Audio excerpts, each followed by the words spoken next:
আল্লাহ পাক তার মনের মধ্যে গভীর প্রশান্তি এবং স্বস্তি দান করলেন, আর এমন সৈন্য দিয়ে সাহায্য করলেন যে সৈন্যদেরকে তোমরা দেখতে পাও না।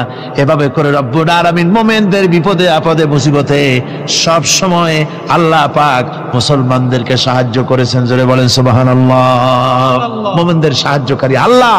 তাই ইসলামী আন্দোলনের সাথে যারা আছে, যারা কর্মী, যারা নেতা, যারা মুমিন, যারা ঈমানদার, মেঘের মতো প্রচন্ড কালো মেঘ হয়ে চতুর্দিক থেকে অন্ধকারের মতো সে এসেছে বিপদ, কোন বিপদ না। আল্লাহ পাক সাহায্যকারী। কে সাহায্যকারী? জোরে বলেন সাহায্যকারী কে? আল্লাহ সুবহানাহু ওয়া তাআলা, তিনি সাহায্যকারী, ভয় নাই। আল্লাহ পাকের উপর ঈমান আনলে পরে কলিজার ভিতরে দুর্জয় সাহসের সৃষ্টি হয়ে যায়, কোনো ভয় অন্তঃকরণে তার থাকে না। আল্লাহ পাক সাহায্য করেন। আর আল্লাহর উপরে ঈমান আনলে পরে রব্বুল আলামিন বলেছেন, ইয়া আইয়ুহাল্লাযীনা আমানু হাল আদুল্লুকুম আলা তিজারাতিন তুনজিকুম মিন আযাবিন আলীম। এমন একটা ব্যবসার কথা কি বলবো না যে ব্যবসায় তোমাদেরকে জাহান্নামের আযাব থেকে বাঁচায় দেবে। তার প্রথম কাজই হলো আল্লাহর প্রতি ঈমান আনা। ঈমান আনলে পরে এই সমস্ত গুণ তৈরি হয়ে যায়। আর ঈমানে সবচাইতে উপকৃত হয় সমাজের লোকেরা, রাষ্ট্রের লোকেরা, পরিবারের লোকেরা, দেশের মানুষ উপকৃত হয় মুমিনদের দিয়ে ঈমানের কারণে। তার কারণ হলো একজন মুমিন, একজন ব্যক্তি যখন ঈমানদার হয়, মুমিন হয়ে যায়, আল্লাহর প্রতি যখন প্রগাঢ় বিশ্বাস তার এসে যায়, তখন সেই ব্যক্তি নৈতিকতার মান তার বেড়ে যায়। জোরে বলেন সুবহানাল্লাহ। নৈতিক চরিত্রের উপরে সে প্রতিষ্ঠিত হয়, সে মিথ্যা বলতে সাহস পায় না। মুমিন ব্যক্তি মিথ্যা বলতে সাহস পায় না। কেন পায় না? মিথ্যা বলতে সাহস পায় না, ঠকাতে সাহস পায় না, ওজনে কম দিতে সাহস পায় না, শয়তানি বদমাশি করতে সাহস পায় না। তার কারণ হলো আল্লাহ পাক বলে দিয়েছেন, মুমিন কোরআনের ভিতরে পড়েছে, ইয ইয়াতালাক্কাল মুতালাক্কিয়ানি আনিল ইয়ামিনি ওয়া আনিশ শিমালি কাঈদ। দুজন নিয়ন্ত্রণকারী ফেরেশতা তোমার ডানে এবং বামে বসে বসে তোমাকে নিয়ন্ত্রণ করছে। কোথায় যাও, কি করো, এই ফেরেশতারা বসে বসে সব দেখতেছে। মা ইয়ালফিযু মিন কাওলিন ইল্লা লাদাইহি রাকীবুন আতীদ। মানুষ এমন কোনো কথা বলে না যা ফেরেশতারা রেকর্ড না করে, সব রেকর্ড হয়ে যায়। তাই মুমিন ব্যক্তি দায়িত্বহীন কথা বলতে পারে না। মুমিন ব্যক্তির চরিত্র ভালো হয়ে যায়। সে যে কথা বলে বুঝে শুনে কথা বলে, সে যে ওয়াদা করে বুঝে শুনে ওয়াদা করে। যেহেতু সবকিছুর জবাব কিয়ামতে দিতে হবে। কোথায় দিতে হবে? কোথায় দিতে হবে? কিয়ামতে আল্লাহর দরবারে জবাব দিতে হবে। মহান আল্লাহ রাব্বুল আলামিন বলেছেন, ওয়ালাকাদ খালাকনাল ইনসানা ওয়া না'লামু মা তুওয়াসবিসু বিহি নাফসু। মানুষ সৃষ্টি করেছি আমি, তার অন্তঃকরণের ভিতরে ওয়াসওয়াসা কি হয় আমি জানি। এই জন্য মুমিনেরা মনের ভিতরে কোনো খারাপ কল্পনাও করতে পারে না। খারাপ কল্পনা করলেও তার হিসাব দেওয়া লাগবে আল্লাহর কাছে। কার কাছে? ওয়াইন তুবদু মিন আনফুসিকুম আও তুখফুহু ইউহাসিবুকুম বিহিল্লাহ। আল্লাহ বলেন, মনের মধ্যে যেসব কল্পনা করো তা প্রকাশ করো আর গোপন রাখো, ওইটার হিসাব নেব আমি আল্লাহ পাক। কিয়ামতের দিন আমার কাছে হিসাব দিতে হবে।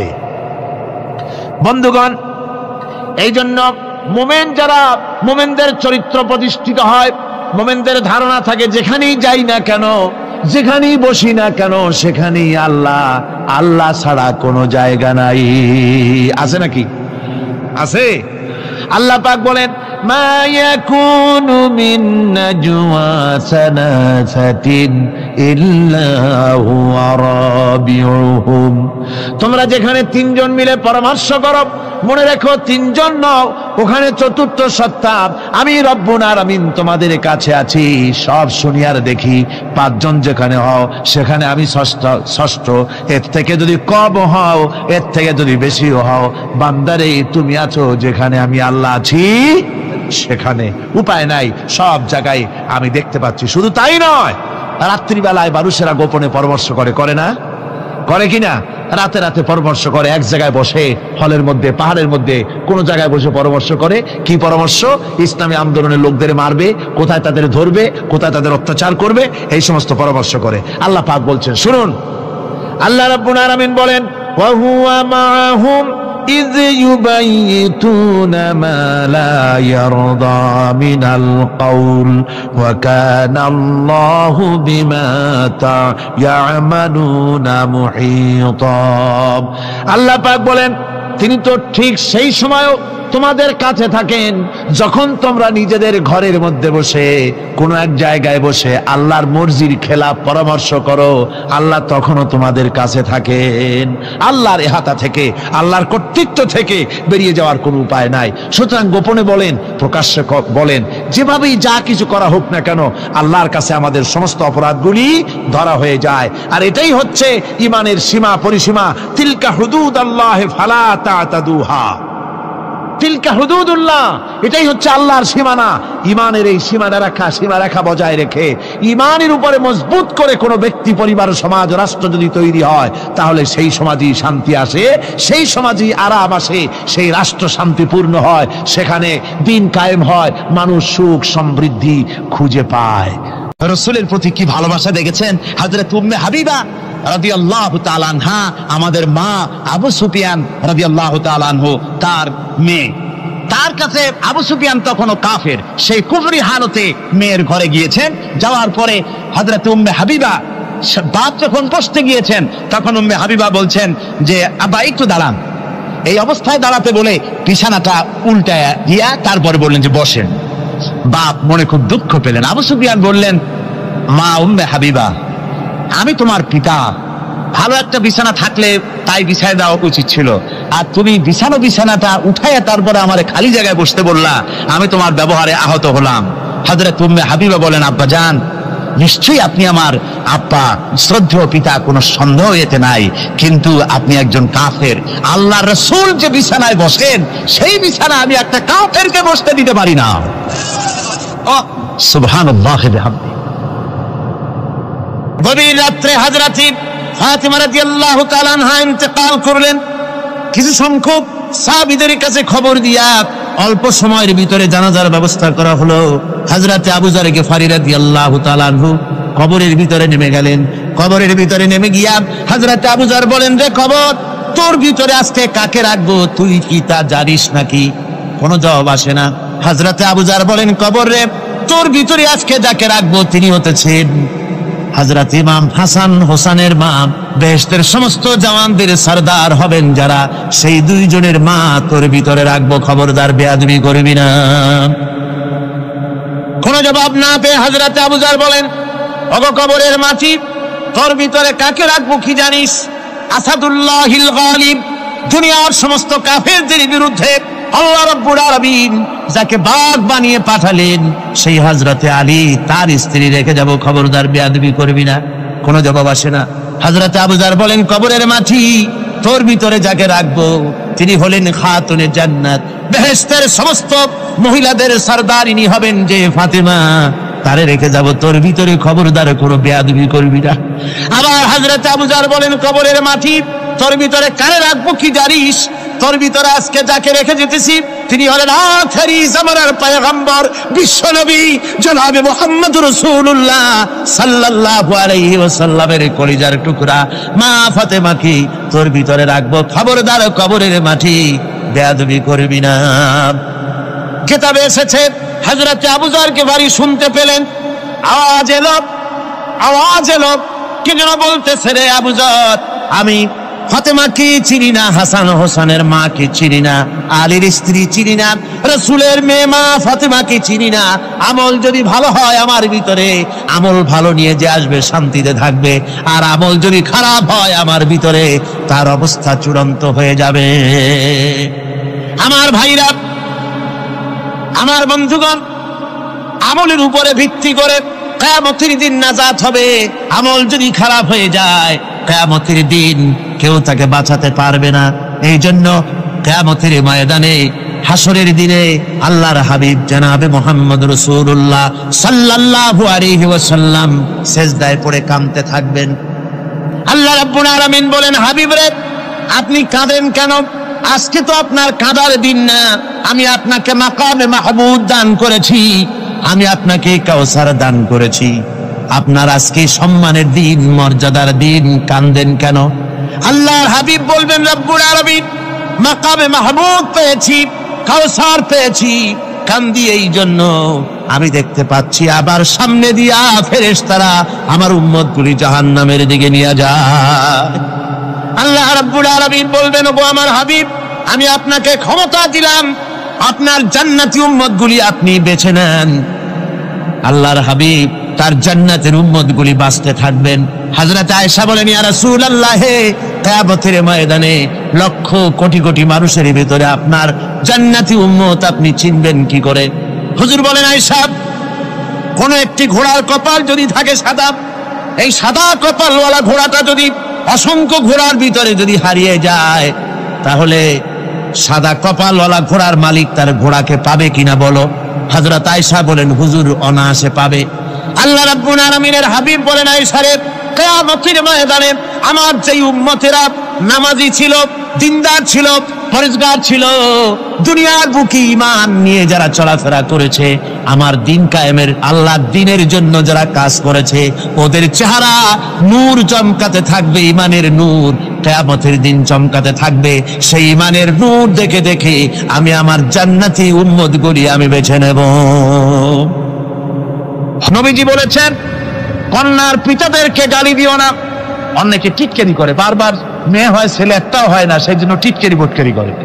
আল্লাহর নবী বলেছেন, মেয়ের পিতাকে গালি দিও না, ঠাট্টা করো না, যেহেতু আমি মুহাম্মদ রাসূলুল্লাহ সাল্লাল্লাহু আলাইহি ওয়াসাল্লাম, আমি মেয়েদের পিতা, আমি নিজে মেয়েদের পিতা। খাও না, মেয়েদের পিতাকে গালি দিও না। রাসূলুল্লাহ বলেছেন, আকাশের নিচে জমিনের উপরে খাদিজার মতো মহিলা আর নাই। সেই হযরতে খাদিজা রাসূলের 4টি মেয়ে পেটে ধারণ করেছিলেন। সুবহানাল্লাহ। মেয়ের প্রতি রাসূলুল্লাহ যথেষ্ট মহব্বত করতেন, মেয়েকে খুব ভালোবাসতেন হুজুর সাল্লাল্লাহু আলাইহি ওয়াসাল্লাম। হুজুরের কলিজার টুকরা ছিলেন মা ফাতিমা রাদিয়াল্লাহু তাআলা আনহা। হুজুর যখন কোথাও যেতেন, সকলের শেষে দেখা করতেন ফাতেমার সঙ্গে, আর বিদেশ থেকে সফর করে এসে সকলের আগে দেখা করতেন ফাতেমার সঙ্গে। সুবহানাল্লাহ। রাসূলুল্লাহ আরো বলেছেন, তোমরা যখন বাজারে যাবে বা ব্যবসা করতে যাবে বা বিদেশে যাবে, আসার সময় যে সব হাদিয়া নিয়ে আসো। আমরা যখন বাইরে যাই, বাজারে যাই, কিছু হাদিয়া আনি না, জামা কাপড় চকলেট ইত্যাদি আমরা আনে থাকি। রাসূলুল্লাহ বলেছেন, হাদিয়াগুলি তোমরা যারা বিদেশে যাও, বাজারে যাও, হাদিয়া আনবে, আর এনে ঘরের মধ্যে ঢুকে তা শুরু করবে মেয়েকে দিয়ে। প্রথমে দেবে মেয়েকে। সুবহানাল্লাহ। মেয়ের মর্যাদা ইসলামে সব চাইতে বেশি। কোন যুগে? যে যুগে মেয়ে হলে পরেই মাটির নিচে ঘিরে রাখতো, আছাড় মেরে মেরে ফেলে দিত। কোন অপরাধে তাদেরকে হত্যা করা হলো, আল্লাহ পাক কোরআনে কারীমের মধ্যে বলেছেন, তাদের অপরাধ আর কিছু না, তারা নারী, এই জন্য তাদেরকে মেরে ফেলা হতো। রাসূলুল্লাহ তাদের ইজ্জত দিলেন। সুবহানাল্লাহ বিহামদিহি। রাসূলুল্লাহ সম্মান দিলেন, ইজ্জত দিলেন তাদেরকে। কন্যা হিসাবে নারীর এই মর্যাদা। ফাতেমাকে রাসূল এত ভালোবাসতেন, ইন্তেকালের সময় হযরত ফাতেমা কাঁদতে কাঁদতে বেহুশ হয়ে যাওয়ার উপক্রম হয়ে গেছে। রাসূলুল্লাহ হযরত ফাতেমাকে ইশারা দিলেন। হযরত ফাতেমা তার কান নিয়ে রাসূলুল্লাহ মুখের কাছে লাগাই দিলেন। আল্লাহ নবী কি যেন বললেন কানে কানে, হযরত ফাতেমার কান্না বন্ধ হয়ে গেল। হযরত আয়েশা বলেন, মা, রাসূলুল্লাহ তোমার কানে কানে কি বললো আর তোমার কান্না বন্ধ হয়ে গেল?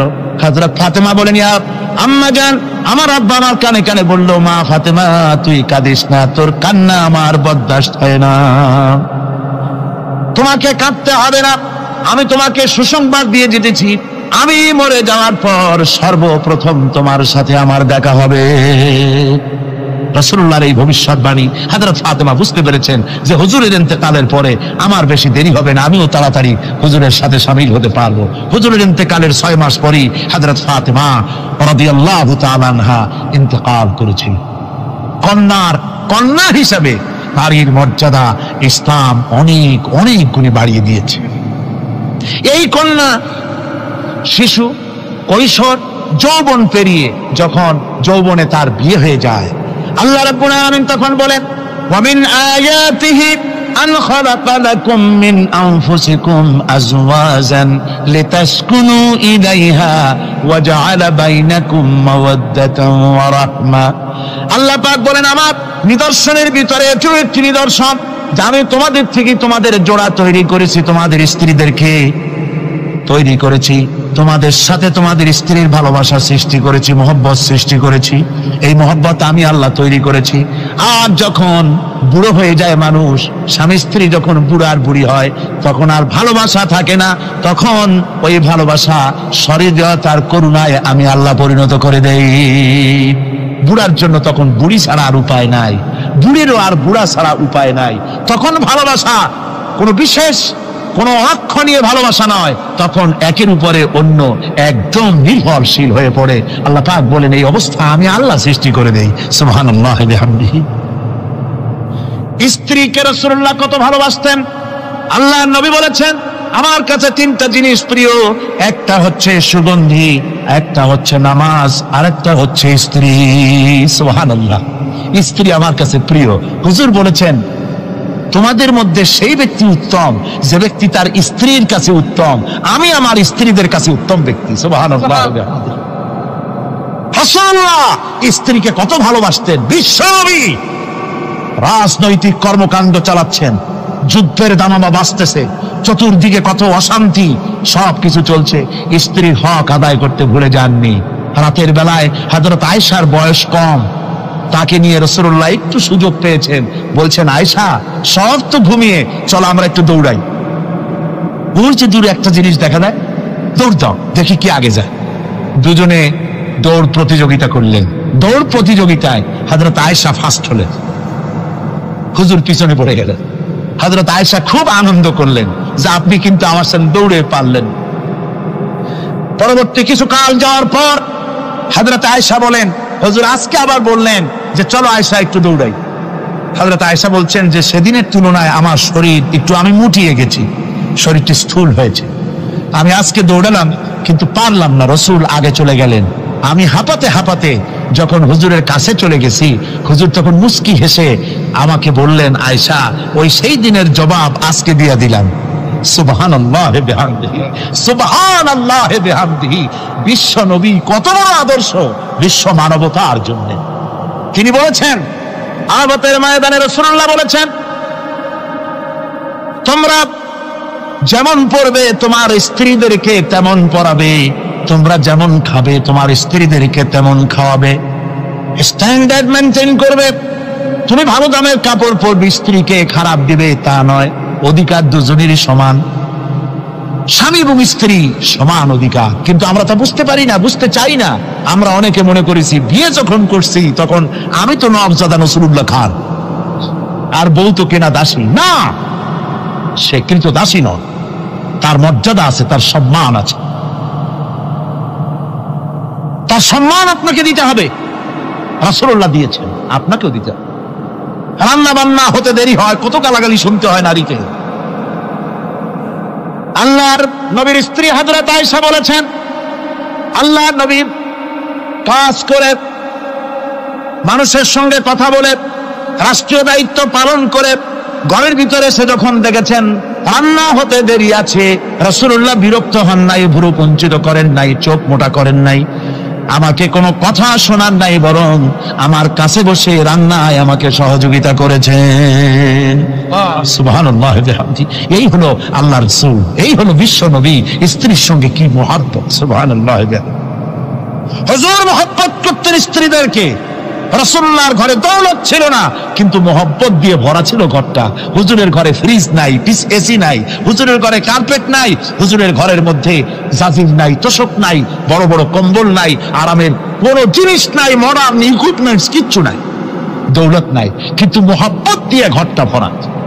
হযরত আয়েশা বলেছেন আমি পানি পান করে, যখন আমি পানি পান করে গ্লাস রেখে দিতাম, আল্লাহর নবী তখন গ্লাসের সেই জায়গায় ঠোঁট লাগাতেন যেখানে আমি ঠোঁট লাগাইয়া পানি পান করেছি। আমি গোশত চিবোতাম, রাসূলুল্লাহ আমার হাত থেকে গোশত টুকরা নিয়া সেই জায়গায় চিবোতেন যেখানে আমি চিবোয়েছি। সুবহানাল্লাহ। আমার ভাইরা, রাসূল তার স্ত্রীদেরকে মহব্বত করতেন, স্ত্রীরাও রাসূলকে মহব্বত করতেন দারুণ ভাবে। একবার হযরত আয়েশা সিদ্দিকা রাদিয়াল্লাহু তাআলা আনহা হুজুরকে গোসল করাতে ছিলেন, মাথার উপরে পানি ঢালতেছেন, হুজুর একটা চৌকির উপরে বা একটা তক্তার উপরে বসে আছেন। গোসলের পানির ভিতরে রাসূলুল্লাহ দেখতে পেলেন রক্তের মতো কি যেন প্রবাহিত হয়ে যাচ্ছে। হুজুর জিজ্ঞেস করেন, আয়েশারে, পানির ভিতরে রক্তের মতো কি দেখা যায়? হযরত আয়েশা বলেন, হুজুর আপনি যখন বসেছিলেন অসতর্ক মুহূর্তে তক্তার নিচে আমার একটা আঙ্গুল পড়েছিল, পায়ের আঙ্গুলটা ফেটে বোধহয় রক্ত বেরোতেছে। রাসূলুল্লাহ তাড়াতাড়ি করে উঠলেন আর ওই আঙ্গুলকে ব্যান্ডেজ করে দিলেন। রাসূলুল্লাহ বললেন, আয়েশারে, আঙ্গুল ফেটে গেছে, একটু আহাহু পর্যন্ত করলে না, এতক্ষণ তুমি কষ্ট করলে কেন? হযরত আয়েশা বলেন, ইয়া রাসূলুল্লাহ, ওটা তো একটা পায়ের আঙ্গুল। আয়েশার কলিজাটা ফেটে যদি রক্ত বেরোতো রাসূলুল্লাহকে উঠতে বলতে আমি পারতাম না। কি মহব্বত রাসূলের সাথে। হযরত আয়েশা বলেন, রাসূল সাল্লাল্লাহু আলাইহি ওয়াসাল্লাম স্ত্রীদেরকে এত ভালোবাসতেন, আমাদের ঘরে গোশত টোস্ত তেমন রান্না বান্না খুব কম হতো। গোশত রান্না হবে কি, মাসের পর মাস চলে গেছে রাসূলের বাড়িতে, হুজুর স্ত্রীরা বলেছেন আমাদের ঘরে চুলে আগুন জ্বলে নাই, একটু শুকনা রুটি, একটু শুকনা খেজুর আর একটু পানি খেয়ে আমাদের জীবন চলেছে, এরকমের অবস্থা হয়েছে। তারপরে এই অবস্থা চলেছে, এর মধ্যে যদি কখনো একটু গোশত আসছে, হুজুর যখন ছাগল টাগল ইত্যাদি ছাগল দুম্বা জবাও করেছেন, এই দুম্বার গোশত নিয়ে ছাগলের গোশত নিয়ে রাসূলুল্লাহ নিজে বেরোতেন। হযরত খাদিজার বান্ধবী কোথায় আছে খুঁজে ওই বান্ধবীর কাছে গোশত পৌঁছে দিয়ে আসতে। হযরত আয়েশা বলেন, একদিন আমার ঘুম ভেঙে গেল, দেখি হুজুর আমার কাছে নাই, গেলেন কোথায়? খুঁজতে খুঁজতে যায় দেখি মসজিদে নববীর ভিতরে হুজুর হাত তুলে বসে আছেন, মোনাজাত করতেছেন। আমি পেছনে গিয়ে হাত তুললাম, আমি শুনতে পাচ্ছি নবীজি দোয়া করছেন, রব্বুল আলামিন কিয়ামতের ময়দানে যেদিন সন্তান তার পিতাকে ভুলে যাবে, মা তার সন্তানকে হারায় ফেলবে, ওই কঠিন হাসরের ময়দানে আমি যেন আমার খাদিজাকে হারাইয়া না যাই। মুনাজাতের শেষে হযরত আয়েশা বলেন, ইয়া রাসূলুল্লাহ, খাদিজার কথা আপনার এত কেন বারবার মনে পড়ে? একটা বুড়িরে বিয়ে করেছিলেন 25 বছর বয়সের সময়, 40 বছর বুড়ি, তার কথা কেন এত মহব্বত আপনার মনে পড়ে? তার থেকে যুবতী মেয়ে, সুন্দরী মেয়েকে আপনার স্ত্রী হিসেবে আপনি পান নাই? হুজুর বলেন, আয়েশা রে, খাদিজার সম্পর্কে এমন কথা তুমি আর বলো না, তোমরা সবাই আমার সুখের দিনের স্ত্রী, আর খাদিজা আমার এমন সময়ের স্ত্রী ছিল যখন মক্কায় আমার আশ্রয় ছিল না, তামাম মক্কা নগরীতে আমার আশ্রয় ছিল না। খাদিজার সঞ্চিত সমস্ত ধনরাশি ইসলাম কবুল করার পর দুহাতে খাদিজা বিতরণ করে দিয়েছে। হযরত আয়েশা বলেন, হুজুর আমার গোস্তাকি মাফ করে দেন, আমি আর এরকম বলবো না, তবে খাদিজা সম্পর্কে আমার কিছু একটু শোনান। হুজুর বলেন, আয়েশা রে শোনো, গভীর রাত যত রাত হোক না কেন ইসলামের দাওয়াত দিয়ে দিয়ে গভীর রাত্রে আমি যখন বাসায় ফিরেছি, ঘরে এসেছি, দরজায় একটা মাত্র ডাক দিয়েছি, খাদিজা, অমনি দরজা খুলে গেছে। আমি জিজ্ঞেস করেছি, খাদিজা রে, যত রাত্রে আসলাম, যতবার আসলাম, একটা ডাকের বেশি লাগলো না, তুমি কি ঘুমাও না? হযরতে খাদিজা বলেছেন, ইয়া রাসূলুল্লাহ, আমার মনের ভিতরে ভয় থাকে, আল্লাহর রাসূল দ্বীনের খেদমতে বাইরে আছেন, আমি যদি আরামে বিছানায় ঘুমায় থাকি আর নবীজি দরজার কাছে দাঁড়ায় আমারে ডাকাডাকি করবেন, উঠতে যদি দেরি হয়ে যায় নবীজির সঙ্গে বেয়াদবি হয়ে যাবে, এই মনে করে আপনি না আসা পর্যন্ত দরজার সাথে পিঠ লাগাই আমি দাঁড়াইয়া দাঁড়াইয়া ঘুমাই। আমার ভাইরা, হযরতে খাদিজার ইজ্জত স্বয়ং আল্লাহ দিয়েছেন। কে দিয়েছেন? হাদিস শরীফে এসেছে, রাসূলুল্লাহ জাবালে নূরে বসা, গারে হেরার ভিতরে বসা, হযরতে জিবরাইল রাসূলুল্লাহর সঙ্গে কথা বলতেছেন। একটু পরে হযরতে জিবরাইল বলেন, ইয়া রাসূলুল্লাহ, আমি আর এখানে বসবো না, আমি এখন চলছি, আমি দেখতে পাচ্ছি খাদিজা আসতেছে আপনার জন্য খাবার নিয়ে। খাদিজা যখন আপনার কাছে পৌঁছে যাবে, আপনি খাদিজাকে শোনায় দিবেন আল্লাহ রাব্বুল আলামিন খাদিজাকে সালাম জানাইছে। সুবহানাল্লাহ, সুবহানাল্লাহ। রাসূলুল্লাহর কাছে হযরতে খাদিজা যখন আসলেন, হুজুর বললেন, খাদিজা, আজকে তোমার জন্য দারুণ সুখবর। বলে কি? বলে আল্লাহ পাক জিবরাইল কেমন উঠে গেল আমার কাছ থেকে, জিবরাইল বলে গেল আল্লাহ তোমাকে সালাম বলেছেন। হযরত খাদিজা কেঁদে ফেললেন, বললেন, ইয়া রাসূলুল্লাহ, আমার নারী জন্ম সার্থক, আল্লাহ আমাকে সালাম বলেছে, এর জবাব কেমনে দিতে হয় হুজুর আমি তো জানি না, আপনি আমার পক্ষ থেকে আল্লাহর সালাম কিভাবে দেওয়া লাগে আপনি দিয়ে দিন, আমি তো বুঝি না কেমনে আল্লাহর সালামের জবাব দেব। হুজুর বললেন, খাদিজা, শুধু আল্লাহ নয়, জিবরাইলও তোমাকে সালাম বলে গেছে। হযরতে খাদিজা বললেন, হযরত জিবরাইলকে আমার সালামের জবাবটা ওয়ালাইকুম আসসালাম বলেন। হযরত খাদিজার এই মর্যাদা ছিল। আমার ভাইরা, রাসূল পাক সাল্লাল্লাহু আলাইহি ওয়াসাল্লাম এভাবে মহব্বত করেছেন স্ত্রীদেরকে। সুতরাং স্বামী স্ত্রীর মহব্বত আল্লাহ জান্নাতি নিয়ামত। কিসের নিয়ামত? যে ঘরের মধ্যে স্বামী স্ত্রীর মধ্যে মিল মহব্বত আছে, এটা বেহেশতের মতো, আর যেখানে মিল মহব্বত নাই, এটা জাহান্নামের মতো। ঠিক কি? সুতরাং মহব্বত করুন, বেশি বেশি স্যাক্রিফাইস করুন, বেশি বেশি স্যাক্রিফাইস করুন। নারীদের ব্যাপারে বলা হয়েছে, পুরুষকে বলা হয়েছে অধিকার আদায় করো, সব ব্যাপারে সমান অধিকার। কিন্তু নারীকে একটা ব্যাপারে বলা হয়েছে, নারী শোনো, পুরুষের মর্যাদা তোমার চাইতে আল্লাহ রাব্বুল আলামিন বেশি দিয়েছেন।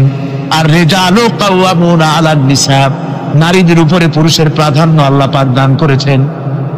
একদিন সাহাবীরা বলেছে, একজন সাহাবী বলেছিলেন, ইয়া রাসূলুল্লাহ, জংলি উট দেখলাম আপনার পায়ের উপরে সেজদায় পড়ে গেল, আপনি যদি আমাদেরকে অনুমতি দিতেন না, আপনাকে আমরা সেজদা করতাম। আল্লাহ নবী বললেন, মানুষ মানুষকে সেজদা করা এ পারমিশন যদি আমি দিতাম, তাহলে দুনিয়ার সমস্ত স্ত্রীদেরকে বলতাম তারা যেন তাদের স্বামীকে সেজদা দেয়। স্বামীর মর্যাদা এখানে বেশি। সুতরাং অধিকার সমান, কোনো সন্দেহ নাই, কিন্তু স্বামীর একটা আলাদা মর্যাদা আছে, সেই সম্মানও তাকে দিতে হবে। এরপরে এই সমান অধিকারের ভিত্তিতে স্বামী স্ত্রী চলতে থাকে, মাঝখানে আল্লাহ পাক তাদেরকে সন্তান দান করেন। আল্লাহ তাদেরকে, নারীকে লেখাপড়ার অধিকার দিয়েছেন, ইসলাম তাকে লেখাপড়ার অধিকার দিয়েছে, শিক্ষার অধিকার দিয়েছে। হযরত আয়েশা সিদ্দিকা রাদিয়াল্লাহু তাআলা আনহা শিক্ষয়িত্রী ছিলেন, হাফেজা ছিলেন, হাদিসের হাফেজা ছিলেন, কোরআনের হাফেজা ছিলেন, হাজার হাজার সাহাবায়ে কেরামদের তিনি ওস্তাদ ছিলেন। সুবহানাল্লাহ বলেন। নারীদের ব্যাপারে অধিকাংশ মাসালা হযরত আয়েশা সিদ্দিকা রাদিয়াল্লাহু তাআলা আনহার অবদান। সুবহানাল্লাহ।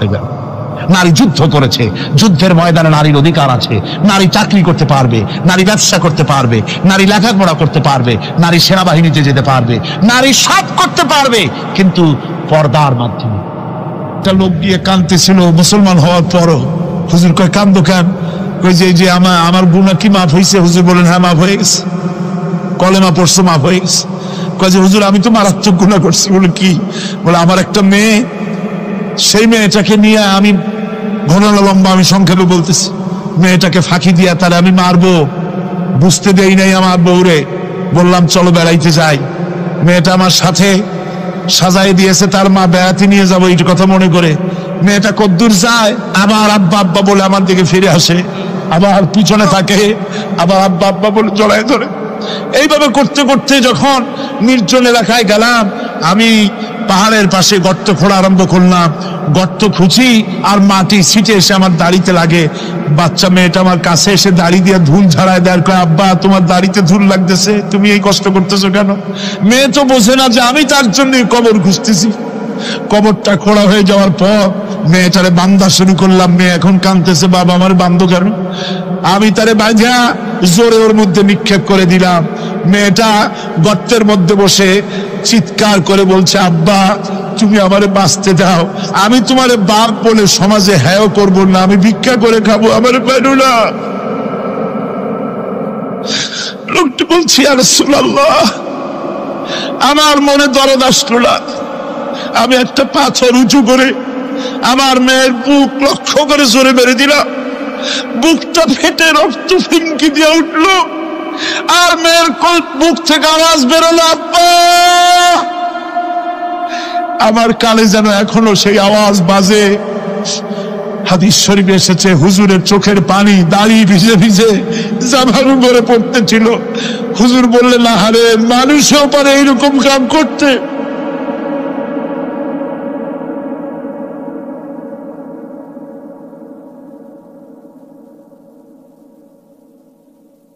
পৃথিবীতে নারীর যখন কোনো সম্মান ছিল না, মর্যাদা ছিল না, সেই সময় আমার রাসূল, আমার বিশ্বনবী নারীদেরকে সম্মানের হাত ধরে গর্তের ভিতর থেকে উঠাইয়া রানীর সিংহাসনে বসায় দিলেন। সুবহানাল্লাহ। মায়ের মর্যাদা দিয়ে দিলেন। সুবহানাল্লাহ। নারীরা আমাদের মায়ের জাত, নারীরা আমার কিয়ের জাত? মায়ের জাত। আমার মা বোনেরা, তোমাদের সম্মান কত তোমরা জানো না। আমরা পুরুষ, আমাদের পায়ের তলে জুতা, আর তোমরা আমাদের মায়ের জাত, তোমরা নারী, তোমাদের পায়ের তলে আল্লাহর জান্নাত, আল্লাহর ব্যস্ততা তোমাদের পায়ের তলে। এই সম্মান আল্লাহ তোমাদের দিয়েছে, নবী দিয়েছেন। সুবহানাল্লাহ। কর ভাইরা আমার, অধিকার ইসলাম দিয়েছে। বিবাহ যখন হয়, এই বিবাহের সময় এজেন্ট আনতে হয়। আর বিবাহ হচ্ছে বিবাহ বৈঠক, এজেন্ট আনার জন্য ওই যে কি জানি কয়, ম্যারেজ রেজিস্ট্রার বা মূল বিষয়ে কার অনুমতি আগে নেয়? বলেন কার অনুমতি? তাহলে অধিকার ইসলাম পুরুষে দিল না মেয়ে লোকে দিল? আজ মেয়ে লোকের কাছে যাও, মেয়েটাকে জিজ্ঞেস করো সেই বিবাহে রাজি আছে কিনা। সুবহানাল্লাহ পড়ে, এই বিবাহে রাজি আছে কিনা জিজ্ঞেস করো, তার অধিকারই বেশি। এরপরে এই বিবাহে করার ব্যাপারে কত বৈষম্য। আজ বিবাহ করতে গেলে যৌতুকের প্রথা এসেছে। রাসূলুল্লাহ যৌতুক দিয়েছিলেন, ওটা যৌতুক না, ওটা উপহার, ওটা হাদিয়া। রাসূলুল্লাহ তোহফা দিয়েছিলেন হুজুরের জামাই। সুবহানাল্লাহ, কি জামাই! এক জামাই তো জিন্নুর আইন, যাকে ফেরেশতারা পর্যন্ত লজ্জা করত যারে দেখে, হযরত ওসমান রাদিয়াল্লাহু তাআলা আনহু। আরেকজন হযরত আলী কাররামাল্লাহু ওয়াজহাহু। হযরত আলী, যার সম্পর্কে রাসূল পাক সাল্লাল্লাহু আলাইহি ওয়াসাল্লাম যাকে কত সম্মান দিয়েছেন, কত মর্যাদা দিয়েছেন, এই হলো হযরত আলী হুজুরের জামাই। আনা মদিনাতুল ইলম ওয়া আলিউম বাবুহা, আমি হলাম জ্ঞানের রাজ্য, আর আলী হলো সেই রাজ্যে প্রবেশের দরজা। সুবহানাল্লাহ। ভাইরা, এই হলো জামাই। আর মেয়ে ফাতিমে জান্নাত বিনতে রাসূল, বেহেশতের সমস্ত রমণীদের সরদারিনী মা ফাতিমাতুজ জাহরা রাদিয়াল্লাহু তাআলা আনহা।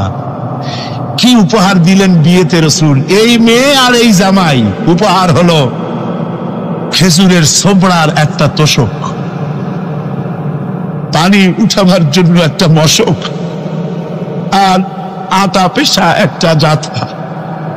এই হলো নবীর মেয়ে আর জামাইয়ের জন্য উপহার। রাসূলের প্রতি কি ভালোবাসা দেখেছেন হযরত উম্মে হাবিবা রাদিয়াল্লাহু তাআলা আনহা, আমাদের মা আবু সুফিয়ান রাদিয়াল্লাহু তাআলা আনহু, তার মেয়ে। তার কাছে আবু সুফিয়ান তখনও কাফের, সেই কুফরি হালতে মেয়ের ঘরে গিয়েছেন। যাওয়ার পরে হযরত উম্মে হাবিবা বাপ যখন বসতে গিয়েছেন, তখন উম্মে হাবিবা বলছেন যে আব্বা একটু দাঁড়ান। এই অবস্থায় দাঁড়াতে বলে বিছানাটা উল্টায়া দিয়া তারপরে বললেন যে বসেন। বাপ মনে খুব দুঃখ পেলেন। আবু সুফিয়ান বললেন, মা উম্মে হাবিবা, আমি তোমার পিতা, ভালো একটা বিছানা থাকলে তাই বিছায় দেওয়া উচিত ছিল, আর তুমি বিছানাটা উঠাইয়া তারপরে আমার খালি জায়গায় বসতে বললা, আমি তোমার ব্যবহারে আহত হলাম। হযরত উম্মে হাবিবা বলেন, আব্বা জান, নিশ্চয়ই আপনি আমার আব্বা, শ্রদ্ধেয় পিতা, কোনো সন্দেহ এতে নাই, কিন্তু আপনি একজন কাফের। আল্লাহর রাসূল যে বিছানায় বসেন, সেই বিছানা আমি একটা কাফেরকে বসতে দিতে পারি না। সুবহানাল্লাহ। তিনজনের দোয়া কবুল হবে আল্লাহর দরবারে। তার মধ্যে একজন হলেন মাজলুম ব্যক্তি, যে ব্যক্তি অত্যাচারিত, সে ব্যক্তি মুসাফির, প্রবাসী, তার দোয়া কবুল হবে। আর মা বাপ যদি সন্তানের জন্য দোয়া করে, ওই দোয়া আল্লাহ রব্বুল আলামিনের দরবারে মঞ্জুর হয়ে যায়। আল্লাহ রব্বুল আলামিন মা বাপ সম্পর্কে বলেন, মা বাবের জন্য আমার কাছে দোয়া করবি বান্দারা, আমার কাছে দোয়া করবি। দোয়াটা আল্লাহ পাক শেখাচ্ছেন, রব্বিরহামহুমা কামা রাব্বায়ানি সাগীরা। পড়েন সবাই, রব্বিরহামহুমা কামা রাব্বায়ানি সাগীরা। একটু জিকির করেন, লা ইলাহা লা ইলাহা ইল্লাল্লাহ, লা ইলাহা ইল্লাল্লাহ, লা ইলাহা ইল্লাল্লাহ, লা ইলাহা ইল্লাল্লাহ মুহাম্মাদুর রাসূলুল্লাহ। আমার ভাইরা, আল্লাহ পাক শিখাচ্ছেন, বান্দা তোর মা বাপের জন্য আমার কাছে দোয়া কর। আল্লাহ রব, আয় আমার প্রভু, আমার মা বাপ যেমন ছোটবেলায় আমাকে স্নেহের কোলে লালন পালন করেছে, আয় আমার আল্লাহ তুমি আমার মা বাপকে তোমার রহমতের কোলে লালন পালন করো। আল্লাহ শিখাই দিয়েছেন। আমার ভাইরা, প্রত্যেক নামাজের পরে এই দোয়াটা ভুলে যাবেন না। ভুলে যাবেন?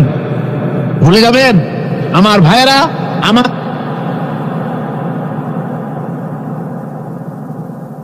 وَوَصَّيْنَا الْإِنسَانَ بِوَالِدَيْهِ إِحْسَانًا حَمَلَتْهُ أُمُّهُ كُرْهًا وَوَضَعَتْهُ كُرْهًا। আল্লাহ পাক বলেন, আমি পৃথিবীর সমস্ত মানব মণ্ডলীকে উপদেশ দিয়েছি, মা বাপকে সম্মান করো, শ্রদ্ধা করো, তাদের উপকার করো। তার কারণ হলো তোমার মা তোমাকে গর্ভে ধারণ করেছে অত্যন্ত কষ্টের সাথে।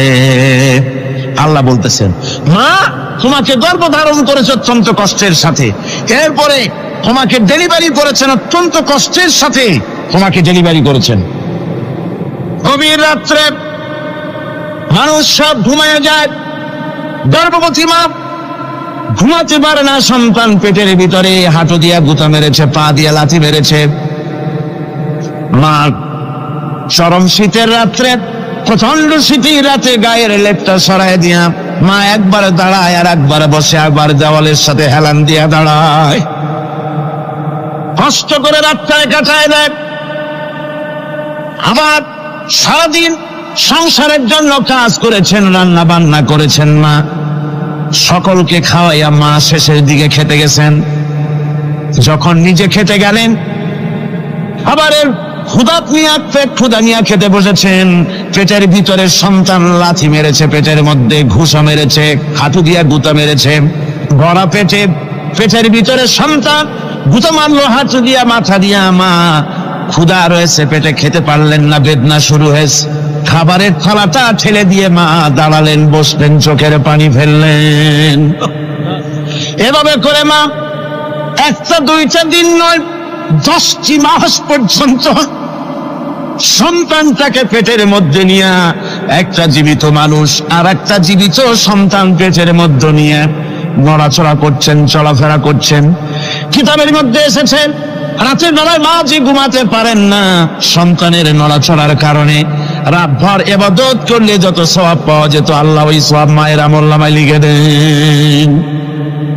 সন্তান পেটে থাকার কারণে খেতে পারে না, পেট ভরে ক্ষুধায় কষ্ট পায় মা, এই জন্যে 10 মাস ধরে রোজা রাখলে যে সওয়াব হতো, আল্লাহ রাব্বুল আলামিন মায়ের আমলনামায় রোজার সওয়াব লিখে দেন। 10 মাস পরে গেল, সন্তান ডেলিভারির সময় চলে এলো। মায়ের মন বিমর্ষ, সন্তান ডেলিভারি হবে, না জানি মরে যাই নাকি, না জানি অপারেশন লাগে নাকি, কি অবস্থা হবে। মা খেতে পারে না, মুখটা শুকায়া যায়।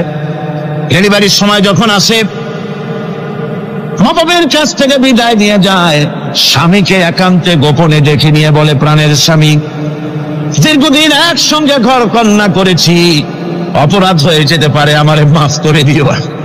আমার মনে হয় এবার আমি আর বাঁচবো না। সংসার থাকলো, চাবি থাকলো, সব বুঝে নাও, আমারে মাফ করে দিও। মা চলে গেল সতিকা গৃহে, ক্লিনিকে চলে গেল, অপারেশন থিয়েটারে চলে গেল, অথবা ডেলিভারির জায়গায় চলে গেল। ডেলিভারি পেইন শুরু হয়ে গেল, বেদনা শুরু হয়ে গেল। এক একটা বেদনা যেন মায়ের এক একটা মৃত্যু যন্ত্রণা শুরু হয়ে যায়। এমন যন্ত্রণা, প্রসব বেদনা দুনিয়ার ভুক্তভোগী মা ছাড়া আর কেউ জানে না। এই চরম বেদনার ভেতর দিয়ে, চরম কষ্টের ভিতরে মা যখন একটা বাচ্চা প্রসব করলো, জিহাদের ময়দানের মতো মা রক্তাক্ত হয়ে গেলেন, সন্তান দুনিয়া এলো। মা তখন অস্থির থাকেন। এত বড় বিরাট কষ্টের ভিতরে আল্লাহ রাব্বুল আলামিন বলেন, সন্তান যখন ডেলিভারি হয়ে গেল, মায়ের মনের ভিতরে আমি তখন এই ফিলিংস, এই টেন্ডেন্সি জাগ্রত করে দিই, দেখ কি হয়েছে। মা তখন দেখতে চায় কি হয়েছে। মায়ের সামনে যখন এত কষ্টের, হৃদয় বিংড়ানো, কলিজার 32টি নারী ছেঁড়া যন্ত্রণার সন্তান যখন মায়ের চোখের সামনে আসে, আল্লাহ পাক বলেন, মা যখন তার ছেলের মুখের দিকে তাকায়, মেয়ের মুখের দিকে তাকায়, আল্লাহ বলেন 10 মাসের পেটে ধরা কষ্ট আর ডেলিভারির সব কষ্ট মায়ের মন থেকে মুছে ফেলে দেই। আল্লাহ রাব্বুল আলামিন বলেন, খবরদার দুনিয়ার মানুষ, এমন মায়ের সাথে নাফরমানি করবি না, এ মায়ের সাথে নাফরমানি করবি না, মাকে সম্মান করবি, মার কাছে দোয়া চাবি। দুনিয়ায় যদি সম্মান চাও, রিসেক্ট চাও, মায়ের পায়ে ধরে কাঁদো। মায়ের জাতি অনেক সম্মান তার। রাসূল করিম সাল্লাল্লাহু আলাইহি সাল্লামকে প্রশ্ন করা হয়েছে, হুজুর খেদমত করবো কার? হুজুর কয় মায়ের। তারপরে কার? হুজুর কয় মায়ের। তারপরে কার? হুজুর বলেন মায়ের। তারপরে কার? তোমার পিতার। 3 গুণ। তোর ভাইয়ের মর্যাদা 3 গুণ বেশি, তোর বাবার চাইতে মর্যাদা বেশি। সুবহানাল্লাহ পড়ে। আর আজকে ইসলামের শত্রুরা তারা বলে যে ইসলাম নারীর অধিকার আদায় করে নাই। নারীর অধিকার ইসলাম দেয় নাই তো কে দিয়েছে? আমার বন্ধুগণ, বিশ্বনবী জনাবে মুহাম্মদ রাসূলুল্লাহ সাল্লাল্লাহু আলাইহি ওয়াসাল্লাম মসজিদে নববীর ভিতরে বসে আছেন। এক বৃদ্ধা মহিলা মসজিদের মধ্যে প্রবেশ করলেন। হুজুর বৃদ্ধাকে দেখে দাঁড়ায় গেলেন, বিশ্বনবী বুড়ি মেয়ে লোককে দেখে দাঁড়ায় গেলেন। আল্লাহর নবী বুড়িকে দেখে দাঁড়ালেন। বুড়ি যখন কাছে এলেন, আল্লাহর নবী নিজের গায়ের চাদর বুড়ির জন্য বিছায়া দিলেন। বুড়ি বসলেন। এরপরে কথাবার্তা সারার পর বুড়ি যখন বিদায় হবেন, হুজুর আবার দাঁড়ালেন। বুড়ি মহিলা চলে গেলেন। সাহাবায়ে কেরাম বলেন, ইয়া রাসূলুল্লাহ, কিছুই বুঝলাম না, একজন বৃদ্ধা মহিলার জন্য বিশ্বনবী দাঁড়ান আর গায়ের চাদর বিছান, আমরা বড় আশ্চর্য হয়ে গেলাম। নবীজি বলেন, ও আমার সাহাবীরা, তোমরা জানো না এই মহিলাকে চিনতে পারো নাই? আমি আমার মায়ের দুধ আমার জীবনে কিসমতে তেমন হয় নাই। আমি আমার মায়ের দুধ তেমন কিসমতে পাই নাই। যার বুকে দুধ খেয়ে, যার কোলে কাখে চড়ে আমি বড় হয়েছি, আমার সেই দুধ মা ইনি হযরতে হালিমাতুস সাদিয়া। আর সেই দুধ মা রাসূলুল্লাহ নিজে সম্মান দিয়েছেন মায়ের। খবরদার মাকে অসম্মান করবেন না, মাকে সম্মান করবেন, মাকে শ্রদ্ধা করবেন।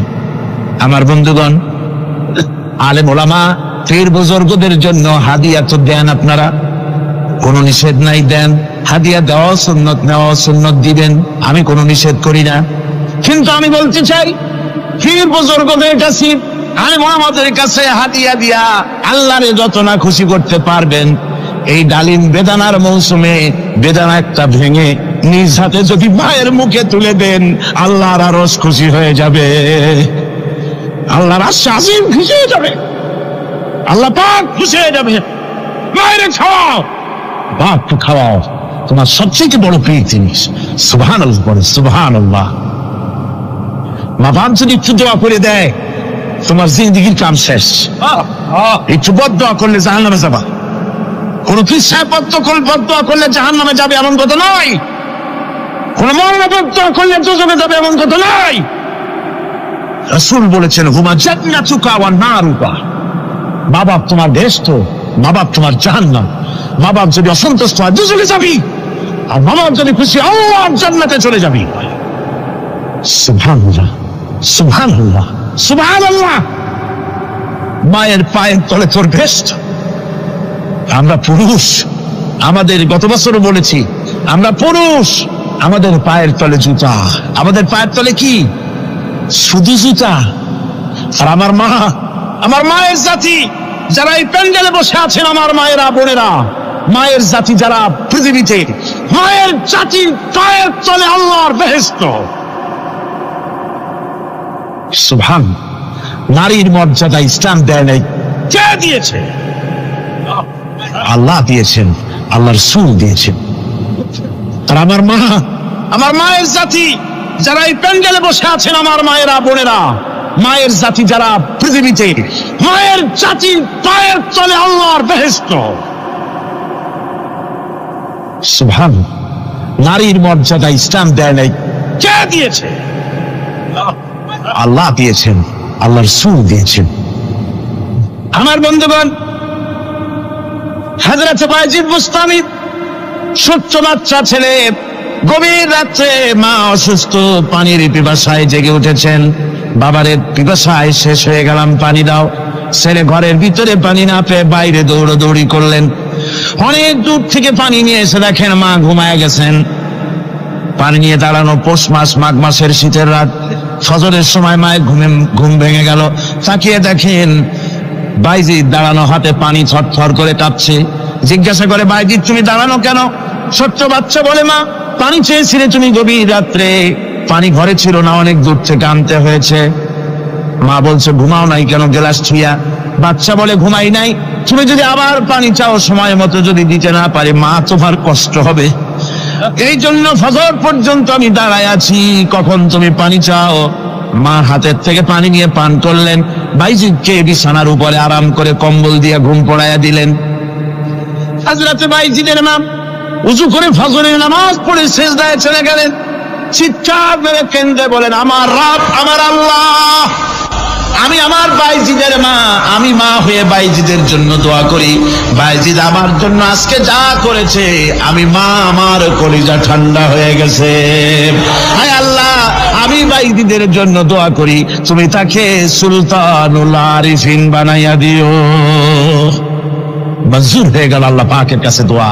আমার ভাইরা, আল্লাহ পাক বলছেন, খবরদার আমার ইবাদতের পরে মা বাপ, আল্লাহর ইবাদতের পরে কারা? মা বাপ। মা বাপকে সম্মান করো, শ্রদ্ধা করো, মোহাব্বত করো, কিসমত খুলে যাবে, কিসমত খুলে যাবে। মা বাপকে সম্মান করো। হযরত আবু হুরায়রা রাদিয়াল্লাহু তাআলা আনহু রাসূলের সামনে এসে কাঁদতেছে। হুজুর বলছেন, আবু হুরায়রা কাঁদো কেন? কাঁদো কেন? রাতের বেলা কাঁদো। হযরত আবু হুরায়রা বলছেন, হুজুর আমাকে মা মেরেছেন। হুজুর বলছেন, মা মারলো কেন? কোন অপরাধ করেছো? কোন গোস্তাখি করেছো? আবু হুরায়রা বলছেন, না হুজুর, কোন গোস্তাখি করি নাই, তবে মারলো কেন? হযরত আবু হুরায়রা বলছেন, হুজুর আমি আপনার দরবার থেকে ফিরতে রাত হয়ে গিয়েছিল। মা জিজ্ঞেস করলেন, আবু হুরায়রা এত রাত্রে কোথায় ছিল?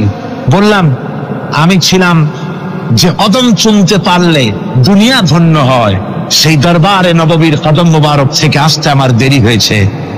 আমার মা মুশরিকা, আপনার নাম শুনে তার গায়ে আগুন জ্বলে উঠলো, আমাকে ধরে মারা আরম্ভ করলো।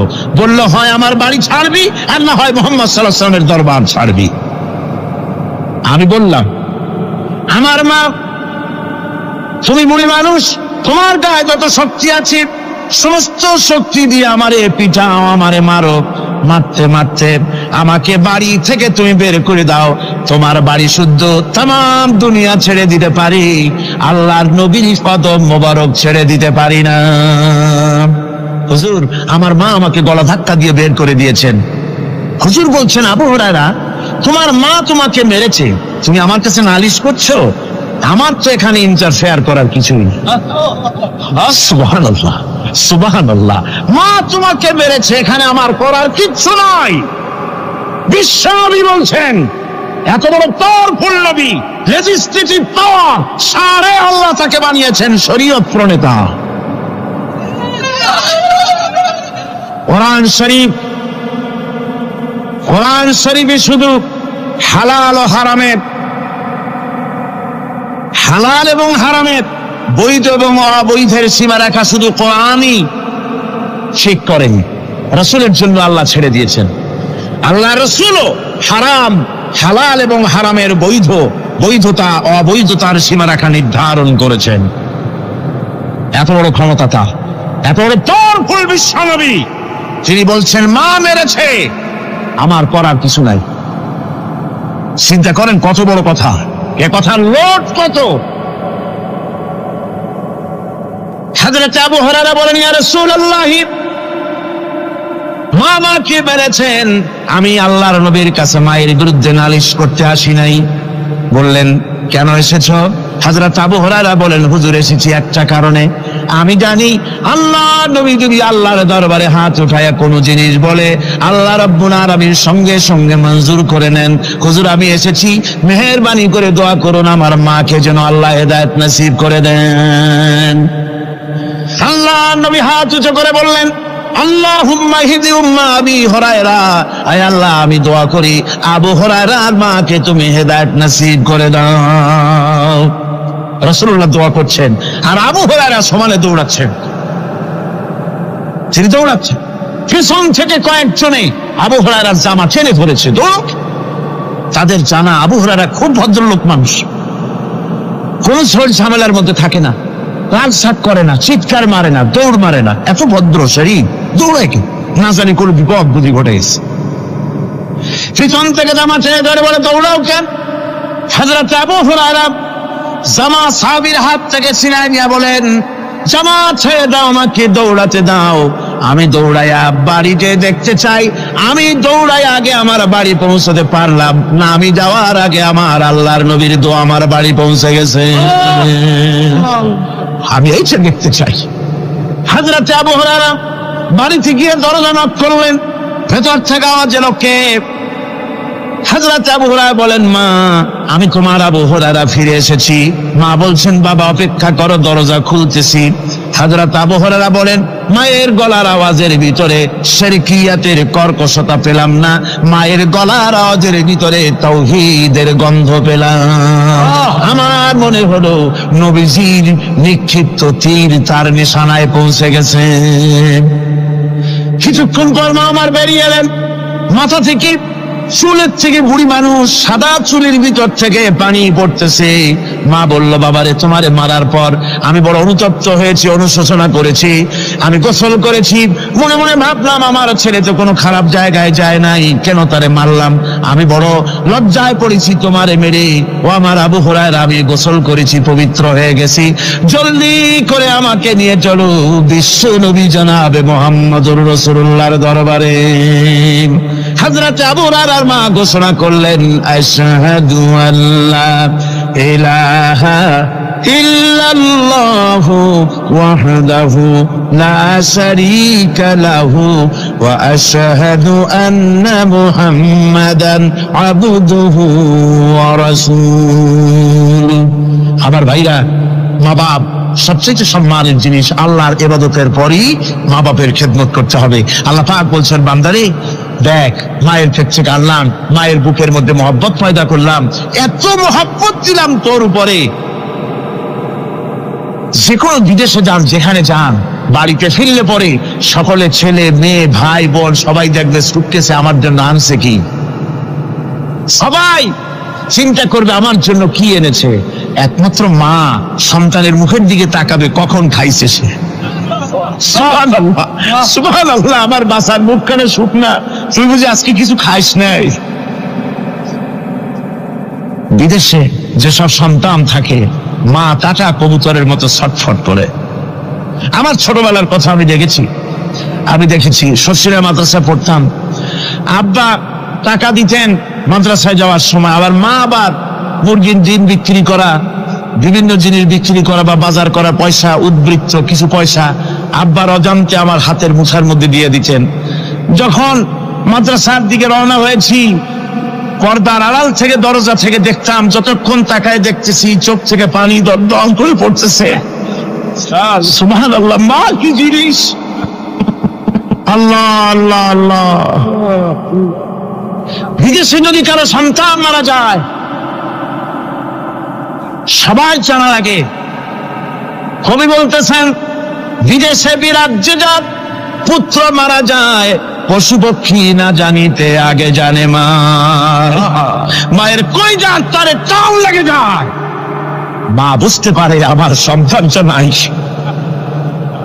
আহারে মা!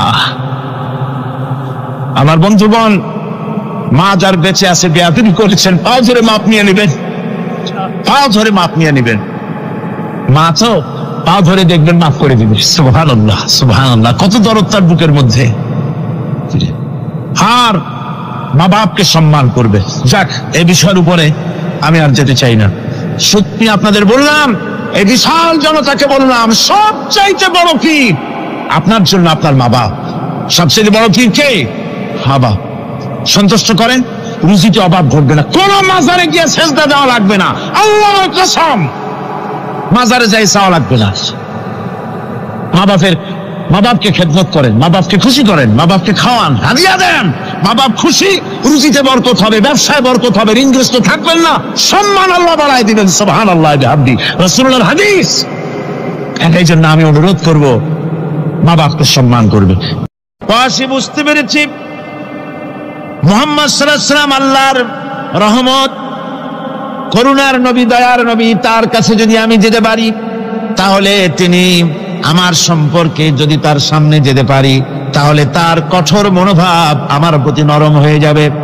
এই মনে করে সাহাবায়ে কেরামদের চোখ এড়ায়া তিনি হুজুরের সামনে গিয়ে হাজির হয়ে গেলেন। হুজুর তাকে দেখি বললেন, তোমার নাম না ওয়াসি? তিনি বললেন, হ্যাঁ আমার নাম ওয়াসি।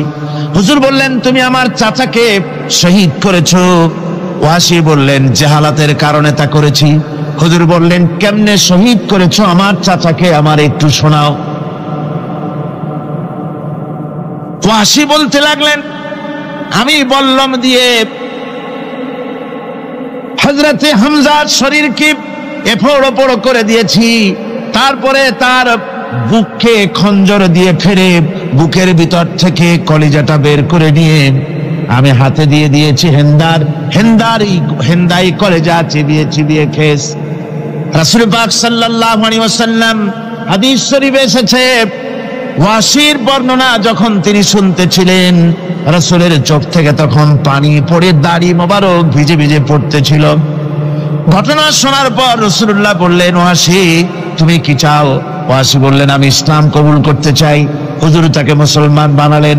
বললেন, তুমি মুসলমান হলে কিন্তু সব সময় তুমি আমার সামনে আসবে না, তার কারণ তোমাকে দেখলে পরে আমার মনের ভিতরে আমার চাচার কথা মনে উঠে যাবে। আমি আমার আব্বাকে পাই নাই, আব্বার স্নেহ যত্ন আমার কিসমতে তেমন হয় নাই। আমার চাচা হামজা আমাকে পিতার মতো করে আমাকে স্নেহ করেছে, তোমাকে দেখলে পরে তার কথা মনে পড়বে, সুতরাং তুমি সবসময় আমার সামনে আসবে না।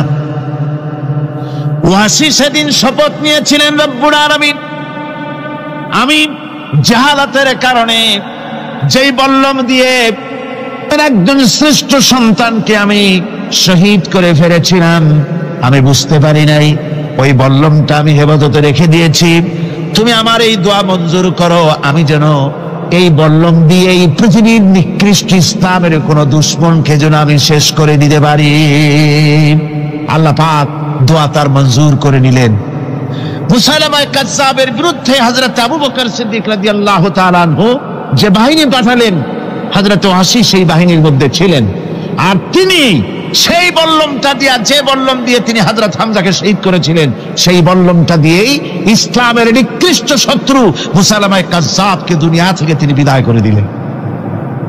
রাসূলের যুগে একজন নবুয়তের দাবি করলো, তার নাম হচ্ছে মুসাইলামা কাযযাব। সে দাবি করলো, সে মনে করলো যে নবুয়ত হচ্ছে একটা ব্যবসা। মুহাম্মদ সাল্লাল্লাহু আলাইহি ওয়াসাল্লামের কিছু ছিল না, নবুয়তের দাবি করলো, গনিমতের মাল আসলো, টাকা পয়সা আসলো, তারপর রাজত্ব হয়ে গেল, এরকম তো কম কথা না। তা আমিও যদি নবুয়তের দাবি করি তাহলে এরকমের একটা ব্যবসা আমিও করতে পারবো। এই চিন্তা ভাবনা করে নবুয়তের দাবি করে বসলো।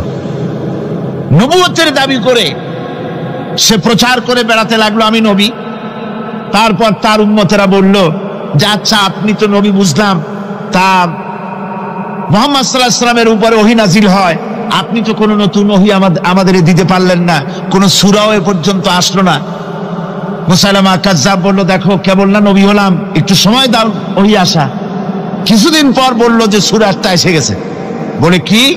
সে সূরা কাউসারের একটা প্যারোডি তৈরি করলো, বলল আমার উপরে একটা নতুন সূরা আসছে, সূরাটি হচ্ছে ইন্না আতাইনাকাল আকাক ফাসাল্লি লিরাব্বিকা ওয়াজাক ইন্না শানিয়াকা হুয়াল আবলাক। এর অর্থ হচ্ছে আমি তোমাকে আকাক পক্ষী দান করেছি। আর আকাক পক্ষী বলা হয় হুতুম পেঁচাকে। ও যে কায়দার নবী, পাখিটাও পাইছে সেই কায়দারই। তারপরে ফাসাল্লি লিরাব্বিকা ওয়াজাক, সুতরাং তোমার প্রভুর উদ্দেশ্যে নামাজ পড়ো আর জোরে সোরে চিৎকার করো। মনে রেখো, তোমার দুশ্মন হবে শ্বেত এবং কৃষ্ণ বর্ণে। এর না আছে কোনো গোড়া, না আছে এর মাথা, না আছে এর কোনো অর্থ, না আছে কিছু। এই জাতীয় সূরা দেখিয়া উম্মতেরা বলল, কি যে আশ্চর্য কথা, মুহাম্মদ সাল্লাল্লাহু আলাইহি ওয়াসাল্লামের উপরে যে সূরা নাজিল হয়েছে তা পড়তে কত সুন্দর, কত ভাব গম্ভীর। আরে কি একটা সূরা নাজিল হলো, তারা নিজেরা বলা তোয়া করলো। আর একবার ধরলো মুসাইলামাকে, তারা বলল মুহাম্মদ সাল্লাল্লাহু আলাইহি ওয়াসাল্লাম তাকে তার উম্মতেরা তাদের বাগানে নিয়ে যায়। নিলে পরে যে বাগান থেকে তিনি যান, গাছে খরমা না থাকলে খরমা হয়ে যায়। কোনো পানি শূন্য কুয়ার কাছ থেকে গেলে তার বরকতে কুয়ায় পানি চলে আসে। তো আপনি এরকমের কিছু আমাদের দেখান। বললো আমাকেও তোমরা এভাবে নিয়ে যাও। তখন তাকে নিয়ে যাওয়া হলো। দেখলো উম্মতেরা যে এমনই পোড়া কপালে এক নবী তাদের ভাগে পড়ছে, যে বাগান দিয়ে যায়, গাছে খরমা থাকলে খরমা পড়িয়ে যায়, নষ্ট হয়ে যায়। আর কোনো পানিওয়ালা কুয়ার কাছ থেকে হাঁটলে সে কুয়া থেকে পানিও শেষ হয়ে যায়। এরপরে তার সাহস বাড়লো। মুসাইলামা কাজ্জাব রাসূল পাক সাল্লাল্লাহু আলাইহি ওয়াসাল্লামের কাছে এক চিঠি লিখলো। সে চিঠির ভাষা ছিল, মিন মুসাইলামাত রাসূলিল্লাহ ইলা মুহাম্মাদুর রাসূলুল্লাহ সালামুন আলাইকুম আম্মা বাদ ফাইন্নী আশরাকতু ফিল আমর ওয়া ইন্না লানা নিসফাল আরদ ওয়া লিকুরাইশিন নিসফাল আরদ ওয়ালাকিন্না কুরাইশান কওমান ইয়াতাদুন।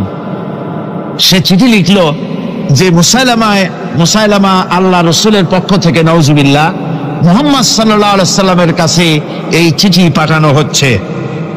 ফাইন্নী কাদ আশরাকতু ফিল আমরি মাক, আমি হচ্ছি আপনার নবুয়তের একজন অংশীদার। এই হিসাবে পৃথিবীর অর্ধেক হচ্ছে আমার আর অর্ধেক হচ্ছে কোরাইশদের। কিন্তু কোরাইশরা বিষয়টা বুঝতে না পেরে আমার সাথে বাড়াবাড়ি করতেছে। হুজুর সাল্লাল্লাহু আলাইহি ওয়াসাল্লাম এই চিঠির জবাব দিলেন। হুজুর লিখলেন, বিসমিল্লাহির রহমানির রহিম মিন মুহাম্মাদুর রাসূলুল্লাহ সাল্লাল্লাহু আলাইহি ওয়াসাল্লাম ইলা মুসাইলামাতিল কাজ্জাব আসসালামু আলা মান ইত্তাবাআল হুদা আম্মা বাদ ফাইন্নাল আরদা লিল্লাহি ইউরিসুহা মিন ইবাদিহি ওয়াল আকিবাতু লিল মুত্তাকিন। রাসূল পাক সাল্লাল্লাহু আলাইহি ওয়াসাল্লাম লিখলেন, এই চিঠি যাচ্ছে মুহাম্মদ সাল্লাল্লাহু আলাইহি ওয়াসাল্লামের কাছ থেকে মুসাইলামা কাজ্জাবের কাছে। শুনে রাখো, শান্তি বর্ষিত হোক তার প্রতি যিনি হেদায়েত প্রাপ্ত। এই পৃথিবীর উত্তরাধিকারী হচ্ছে কেবলমাত্র আল্লাহ পাকের সেই সব বান্দারা যারা নাকি আল্লাহর গোলাম, আল্লাহর একান্ত আল্লাহর আইন এবং কানুনকে মেনে যারা চলে। আর পরকাল হচ্ছে সেই সমস্ত লোকেদের জন্যই। মুসাইলামা কাজ্জাবের মুয়াজ্জিন যারা, তারাও জানতো, তারাও জানতো যে লোকটা মিথ্যেবাদী। তো কিছু মাল পানি পাওয়া যায়, টাকা পয়সা পাওয়া যায়, সাথে থাকলে কিছু খাওয়াটাও যায়, এই জন্য তার সাথে থাকতো। রাসূলুল্লাহর মুয়াজ্জিন আযান দিতেন, আশহাদু আন্না মুহাম্মাদার রাসূলুল্লাহ, আমি সাক্ষ্য দিচ্ছি মুহাম্মদ সাল্লাল্লাহু আলাইহি ওয়াসাল্লাম আল্লাহর রাসূল। আর মুসাইলামার মুয়াজ্জিন যে ছিল, সে আযান দিত, আশহাদু আন্না মুসাইলামাতা ইয়াজামু আন্নাহু রাসূলুল্লাহ। ও বলতো, আযান দিত এই কথা বলে যে আমি সাক্ষ্য দিচ্ছি মুসাইলামা মনে করে যে সে আল্লাহর রাসূল। আমার ভাইরা, এরপরে মুসাইলামা কাজ্জাবের বিরুদ্ধে হযরত আবু বকর সিদ্দিক রাদিয়াল্লাহু তাআলা আনহু 40,000 লোকের একটা বিশাল বাহিনী, সাহাবায়ে কেরামদের এক বিশাল বাহিনী পাঠিয়ে দিলেন মুসাইলামা কাজ্জাবের বিরুদ্ধে লড়াই করার জন্য। এর সিবাসারার ছিলেন হযরত খালিদ বিন ওলীদ। এই জিহাদে যাওয়ার সময় ওয়াহশী রাদিয়াল্লাহু তাআলা আনহু, যিনি হযরত হামজা রাদিয়াল্লাহু তাআলা আনহুর কাতিল ছিলেন। হুজুর সাল্লাল্লাহু আলাইহি ওয়াসাল্লাম ফতে মক্কার দিনে সকলকে ক্ষমা করে দিয়েছিলেন, কিন্তু 5 জন নারী আর 6 জন পুরুষ সম্পর্কে বলেছিলেন, এদেরকে যেখানে পাও সেখানে হত্যা করো। এর মধ্যে ওয়াহশী একজন।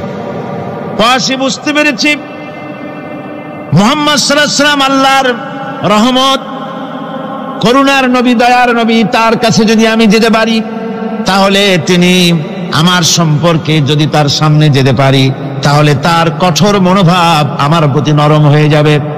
এই মনে করে সাহাবায়ে কেরামদের চোখ এড়ায়া তিনি হুজুরের সামনে গিয়ে হাজির হয়ে গেলেন। হুজুর তাকে দেখিয়ে বললেন, তোমার নাম না ওয়াসি? তিনি বললেন, হ্যাঁ আমার নাম ওয়াসি। হুজুর বললেন, তুমি আমার চাচাকে শহীদ করেছো? ওয়াসি বললেন, জাহালাতের কারণে তা করেছি। হুজুর বললেন, কেমনে শহীদ করেছো আমার চাচাকে, আমার একটু শোনাও। ওয়াসি বলতে লাগলেন, আমি বল্লম দিয়ে হযরতে হামজার শরীরকে এফোড় ওপড় করে দিয়েছি, তারপরে তার বুককে খঞ্জর দিয়ে ফেরে বুকের ভিতর থেকে কলিজাটা বের করে নিয়ে আমি হাতে দিয়ে দিয়েছি হেন্দাই কলেজা চিবিয়ে চিবিয়ে খেস। রাসূল পাক সাল্লাল্লাহু আলাইহি ওয়াসাল্লাম হাদিস শরীফে এসেছে, ওয়াসির বর্ণনা যখন তিনি শুনতেছিলেন, রাসূলের চোখ থেকে তখন পানি পড়ে দাড়ি মোবারক ভিজে ভিজে পড়তেছিল। ঘটনা শোনার পর রাসূলুল্লাহ বললেন, ওয়াসি তুমি কি চাও? ওয়াসি বললেন, আমি ইসলাম কবুল করতে চাই। হুজুর তাকে মুসলমান বানালেন। বললেন, তুমি মুসলমান হলে কিন্তু সব সময় তুমি আমার সামনে আসবে না, তার কারণ তোমাকে দেখলে পরে আমার মনের ভিতরে আমার চাচার কথা মনে উঠে যাবে। আমি আমার আব্বাকে পাই নাই, আব্বার স্নেহ যত্ন আমার কিসমতে তেমন হয় নাই। আমার চাচা হামজা আমাকে পিতার মতো করে আমাকে স্নেহ করেছে, তোমাকে দেখলে পরে তার কথা মনে পড়বে, সুতরাং তুমি সবসময় আমার সামনে আসবে না। ওয়াসি সেদিন শপথ নিয়েছিলেন, রব্বুল আলামিন আমি জাহালাতের কারণে যেই বল্লম দিয়ে একজন শ্রেষ্ঠ সন্তানকে আমি শহীদ করে ফেলেছিলাম, আমি বুঝতে পারি নাই, ওই বল্লমটা আমি হেফাজতে রেখে দিয়েছি। তুমি আমার এই দোয়া মঞ্জুর করো, আমি যেন এই বল্লম দিয়ে এই পৃথিবীর নিকৃষ্ট ইসলামের কোন দুশমনকে যেন আমি শেষ করে দিতে পারি। আল্লাহ পাক দোয়া তার মঞ্জুর করে নিলেন। মুসাইলামা কাযযাবের বিরুদ্ধে হযরত আবু বকর সিদ্দিক রাদিয়াল্লাহু তাআলা আনহু যে বাহিনী পাঠালেন, হযরত ওয়াসি সেই বাহিনীর মধ্যে ছিলেন। আর তিনি সেই বল্লমটা দিয়ে, যে বল্লম দিয়ে তিনি হযরত হামজাকে শহীদ করেছিলেন, সেই বল্লমটা দিয়েই ইসলামের নিকৃষ্ট শত্রু মুসাইলামা কাযযাবকে দুনিয়া থেকে তিনি বিদায় করে দিলেন। আমার ভাইরা, রাসূল পাক সাল্লাল্লাহু আলাইহি সাল্লামের ইন্তেকালের পর এ পর্যন্ত নবুয়তের যারা দাবি করেছে, এক হিসাবে জানা গেছে 28 জন দাবি করা হয়ে গেছে।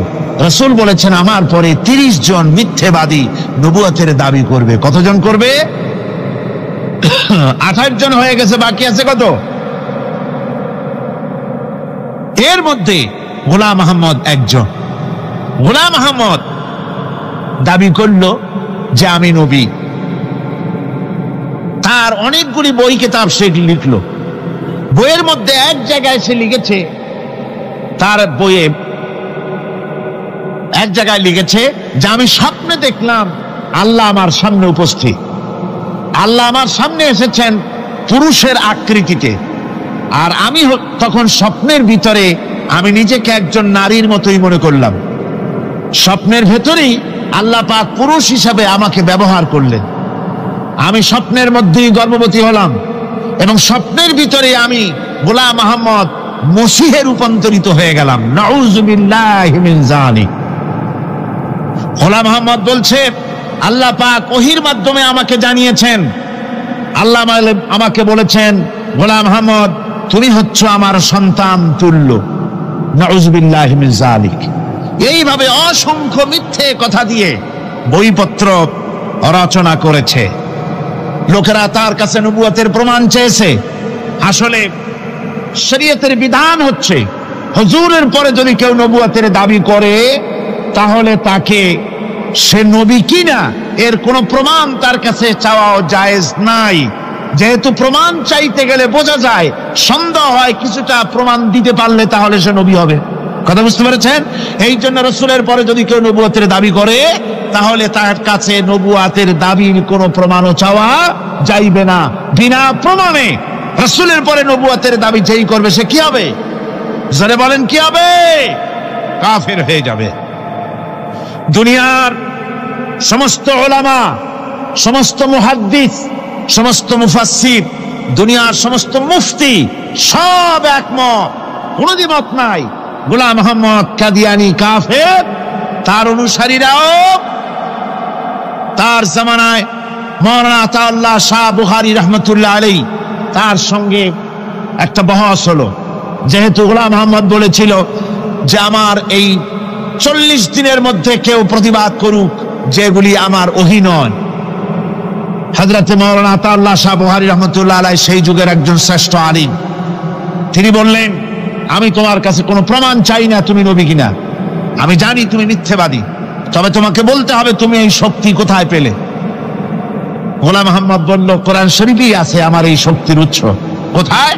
বলল যে এই যে আয়াতটা আমি আপনাদের সামনে তেলাওয়াত করেছি, ঈসা আলাইহিস সালামের ওই কথাই গোলাম আহমদ বলল যে হযরত ঈসা আমার সম্পর্কে বলেছেন ইয়াতি মিন বাদ ইসমুহু আহমদ, আমার পরে একজন নবী আসবেন, রাসূল আসবেন, তার নাম হবে আহমদ, আমি সেই আহমদ। মাওলানা আতাউল্লাহ বুখারী বলছেন তোমার নাম তো আহমদ না, তোমার নাম হচ্ছে গোলাম আহমদ। তার অর্থ হলো হযরত ঈসা আলাইহিস সালাম যে আহমদের কথা বলেছেন তুমি সেই আহমদের গোলাম। গোলাম আহমদ বললেন দেখুন আমার নামের প্রথম শব্দ গোলাম, এটা হচ্ছে আমার লকব, আমি আমার নামের লকবটা ছেড়ে দিলাম, বাদ দিয়ে দিলাম, আর ব্যবহার করব না, তাহলে তো আমি আহমদ থাকি, আপনি তো আর আপত্তি করতে পারেন না। মাওলানা বুখারী বললেন নামের প্রথম শব্দ বাদ দেওয়া যদি জায়েজ হয় তাহলে তোমার ফতোয়া দিয়ে আমার নামের প্রথম শব্দ বাদ দিয়ে দিলাম, আমার নাম আতা আল্লাহ, নামের প্রথম শব্দ আতা বাদ দিয়ে দিলাম, তো আতা যদি বাদ দেই তাহলে আল্লাহ হই, আর আল্লাহ হয়ে বলছি তোমার মতো গাধাকে নবুয়াত আমি দেই নাই। এরপর এই পৃথিবীর নিকৃষ্ট পাপী এই কাফেরের মৌত হলো কোথায়? জোরে বলেন এই কাফেরের মৌত হলো কোথায়? পায়খানার ভেতরে মৌত হয়েছে। আমার বন্ধুগণ, সুতরাং বাংলাদেশে যত কাদিয়ানি আছে সমস্ত কাদিয়ানিরা কাফের। সমস্ত কাদিয়ানিরা কি? আরো জোরে বলুন তারা কি? কাদিয়ানিরা মুসলমানদের গোরস্থানে তাদের মানুষ মারা গেলে মুসলমানদের গোরস্থানে তা দাফন করে না, মুসলমানদের জানাজায় তারা কোনোদিন আসে না, মুসলমানদের কোনো মসজিদে তারা নামাজ পড়তে যায় না, তারা আলাদাভাবে মসজিদ তৈরি করে মসজিদের নামে। গোলাম আহমদ কাদিয়ানির অনুসারীরা যে মসজিদ করে ওগুলি মসজিদ নয়, এগুলি মসজিদে জেরাত। এগুলি কি? মসজিদে জেরাত। এগুলি কখনোই মসজিদের সম্মান পেতে পারে না। তারা কোরআনে কারীমের ব্যাখ্যা নিজেরা করেছে, নিজেরা তৈরি করেছে, যার সাথে আহলে সুন্নাতুল জামাতের হাদিসের কোনো মিল নাই, নিজেরাই করেছে। সুতরাং এই কাদিয়ানীদেরকে সৌদি আরবিয়া সহ মধ্যপ্রাচ্যের 18টি দেশ এবং পাকিস্তান সরকারও নন মুসলিম মাইনরিটি হিসাবে ঘোষণা করেছে। বাংলাদেশ সরকারের কাছে কাদিয়ানীদেরকে অমুসলিম ঘোষণার জন্য দাবি জানানো হচ্ছে দীর্ঘদিন থেকে, কিন্তু যে সরকারি আসে কর্ণপাত করে না, কাদিয়ানীদের সাথে তাল মিলিয়ে চলতে চেষ্টা করে। আর এই তাল মিলিয়ে চলার অর্থই হলো মুনাফিকি। এই তাল মিলিয়ে চলার অর্থ কি? মুনাফিকি। বাংলাদেশের সব আলেম, সব উলামা ঐক্যবদ্ধভাবে দাবি করেছে কাদিয়ানীদেরকে অমুসলিম ঘোষণা করার জন্য, কিন্তু আজ পর্যন্ত তা করা হয়নি। আজকের মাহফিল থেকেও এই বিশাল জনসমুদ্র আমরা কোরআনে কারীমের তাফসীরের মাহফিল থেকে দাবি জানাই সরকারের কাছে কাদিয়ানীদেরকে অমুসলিম সংখ্যালঘু হিসাবে ঘোষণা করা হোক। এই প্রস্তাবে দাবিকে আপনাদেরও হাত উঁচু করে দেখা।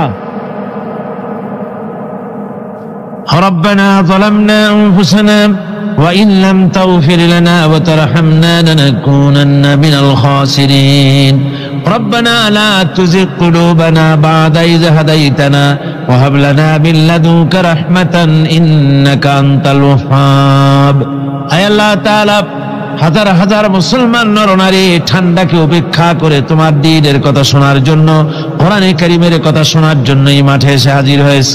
আল্লাহ তুমি দয়া করে মেহেরবানি করে আলোচনার সওয়াবটুকু হুজুরে পুর নূর সাল্লাল্লাহু আলাইহি ওয়াসাল্লামের রূহ মোবারকে পৌঁছে দাও। রব্বুল আলামিন, আমাদের মধ্য থেকে যাদের মা বাপ দুনিয়া থেকে জনমের মতো বিদায় হয়ে গেছে, আল্লাহ কবরে যদি আযাব থাকে দয়া করে আযাব মাফ করে দাও। আল্লাহ আমাদের মা বাপের উপরে তোমার রহমত নাজিল করো। রব্বিরহামহুমা কামা রাব্বায়ানি সগীরা, রব্বিরহামহুমা কামা রাব্বায়ানি সগীরা। হে আল্লাহ রাব্বুল আলামিন, এই মাহফিলে যত লোক আছি আমরা, কার কোন ব্যাধি আছে, রোগ আছে, আমরা তুমি ভালো করে জানো। আমাদের প্রত্যেকের ব্যাধিকে তুমি শিফায়ে আজলা দান করে দাও। اللهم حبب إلينا الإيمان وزينه في قلوبنا وكره إلينا الكفر والفسوق والعصيان واجعلنا من الراشدين. ربنا تقبل منا إنك أنت السميع العليم وتب علينا إنك أنت التواب الرحيم.